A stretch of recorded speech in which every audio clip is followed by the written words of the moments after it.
Hello, Game Day Coaching members. This is Rick Storley with New Home Sales Coach, and we're going to talk about how to create your target today, which is, I guess, for lack of a better word, it's a fictitious buying unit. In other words, if you had to imagine what your ideal buyer would be, this is how you're going to describe them. Now, the question should be, why are we doing this, Rick? Well, the answer is simple.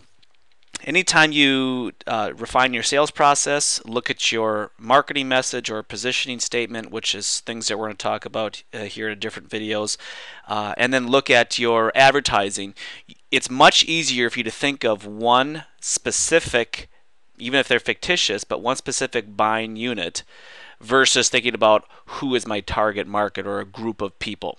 So this is how it works. We wanted to define the following things: the age of your target market, their gender, education levels, their income range. Are they married or single or divorced or widowed?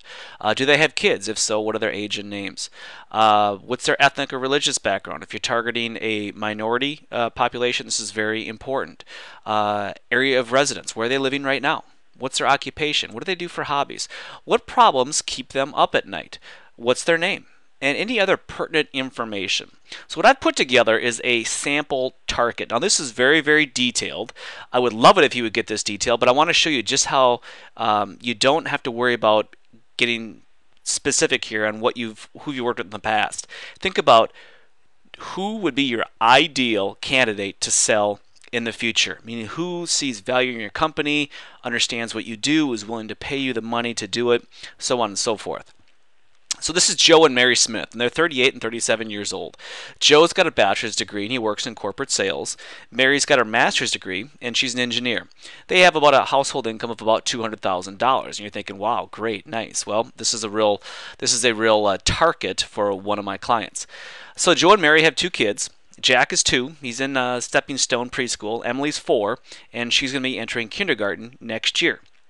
Now, about 5 years ago, Joe transferred to Minneapolis to take a promotion within General Mills. And then soon after, Mary came with him, and she started work at Medtronic.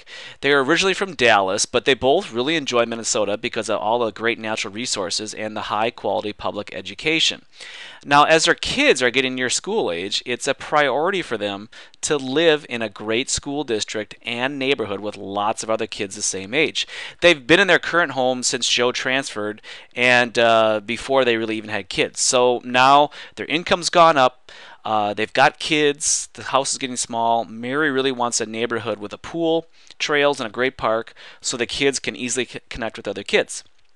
Joe loves to golf. He also loves to spend time with the kids, but he's really sick and tired of putting money into his home, both with his own projects and also paying contractors to come in and maintain it.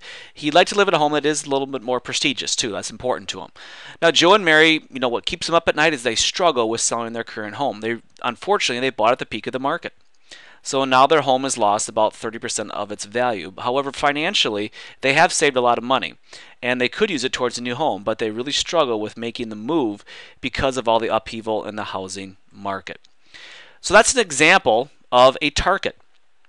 These are a fictitious couple, fictitious kids, but what I want you to do now is I want you to write out your target, and this will be part 3 in defining your target market. The first thing is you look at the demographics.